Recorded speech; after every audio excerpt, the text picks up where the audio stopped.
Comment tu participes à l'éveil planétaire?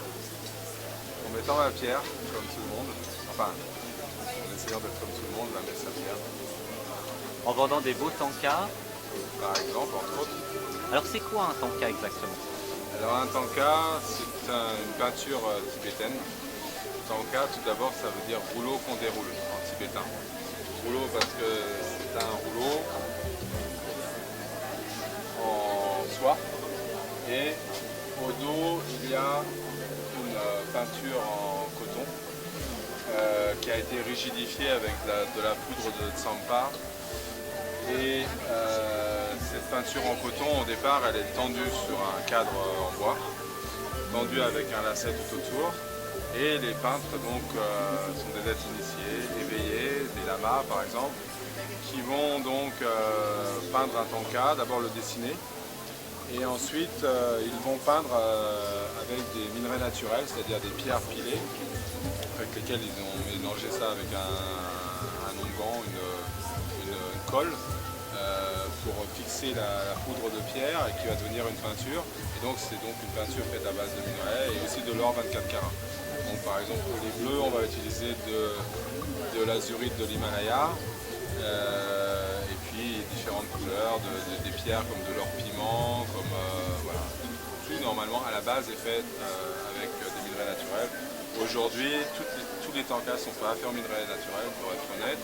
Il y en a qui sont à moitié en minerais naturels, mais celui-ci est un tanka fait par un maître en tanka qui est en minerais naturels. Donc le tanka, en fait, c'est un objet, un support de méditation, mais qui est donc en ce sens pour les bouddhistes, mais pour le non-bouddhiste et l'être qui a besoin de se ressourcer, en fait c'est un tanka qui agit comme une porte, ça agit comme une porte qui va se mettre comme une interface entre des réservoirs dans l'univers, des réservoirs spirituels inhérents à chaque divinité, et qui va en trouver le reflet en nous.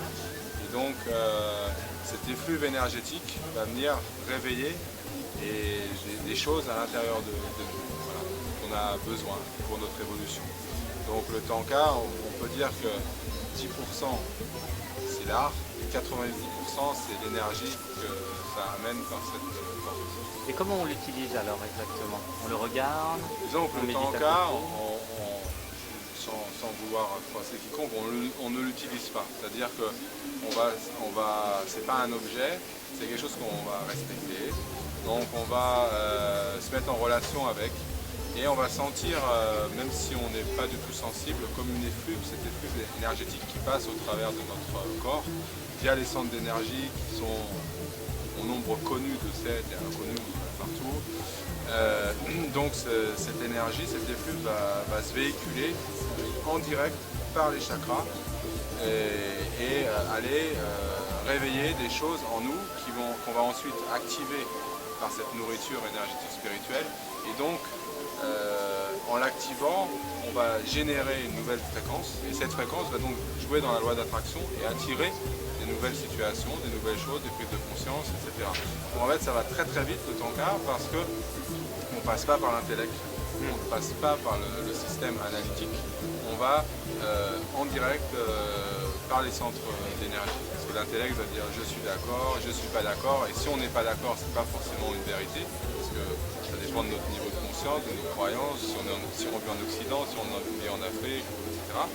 Donc en fait, c'est pas parce qu'on ne croit pas ou qu'on n'est pas d'accord que ça n'existe pas ou autre, mais on va générer un blocage et ça va freiner énormément notre évolution. Donc le tanka va aller très vite parce qu'il va passer simplement par l'énergie. On n'a pas besoin d'être bouddhiste pour avoir un tanka chez soi.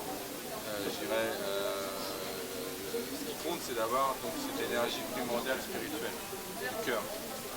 Donc on va l'avoir par Jésus, on va l'avoir par Bouddha, on va l'avoir par Krishna, on va l'avoir par, je dirais, toutes les religions ont la même base de cœur et d'amour. Donc on va recevoir ici l'ultime connaissance, la quintessence divine, en fait, qui est représentée là par Bouddha. Et ce tanka, en fait, qui est fait par un maître en tanka, donc tout en minerai naturel, donc c'est assez rare aujourd'hui d'en trouver des peintres qui restent toujours dans cette éthique. Et donc le on a ici les 16 aras, qui est un terme en sanskrit qui veut dire sage, donc 16 sages qui sont les gardiens du dharma. Le dharma étant la voie de l'éveil, donc ces 16 sages vont être les gardiens, les protecteurs de la voie de l'éveil. Donc en fait, là, nous avons un tanka qui va nous enseigner tout ce qui peut être enseigné, qui va être aussi un tanka de protection. Et ce tanka va donc nous apporter énormément dans notre vie de tous les jours, dans notre vie spirituelle, dans nos prises de conscience, dans des guérisons que l'on va avoir. Il y a une multitude de thèmes dans les tankas. Donc on peut avoir le tanka d'ouverture du cœur avec Chenrezig qui va justement nous amener à un état compassionnel envers les autres, mais surtout envers nous-mêmes, parce que plus on va travailler en compassion avec soi, plus on va s'aimer et plus on va avancer et résoudre en fait nos problèmes, puisque les autres vont aussi pouvoir nous aimer ainsi. Donc il y a beaucoup de thèmes, et l'important c'est de pouvoir trouver le tanka qui correspond à chaque personne, parce que chaque personne a eu une évolution différente. Certains ont eu des grandes souffrances, d'autres des programmes dans l'éducation. Ouais. Alors là on va voir par exemple la Tara Blanche. Ouais. Donc ça c'est un très grand peintre d'ailleurs, c'est un peintre qui est considéré comme un des meilleurs peintres au monde. Et ce tanka par exemple représente la Tara Blanche. Elle amène beaucoup de joie et de féminité aussi.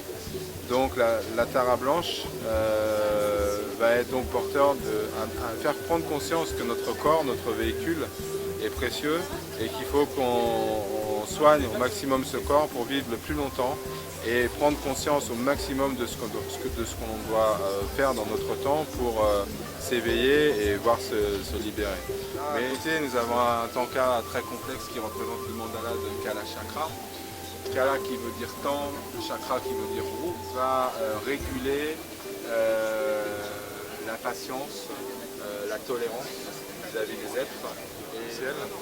Le Bouddha de la médecine va donc aider des êtres qui souffrent dans la souffrance quelle qu'elle soit.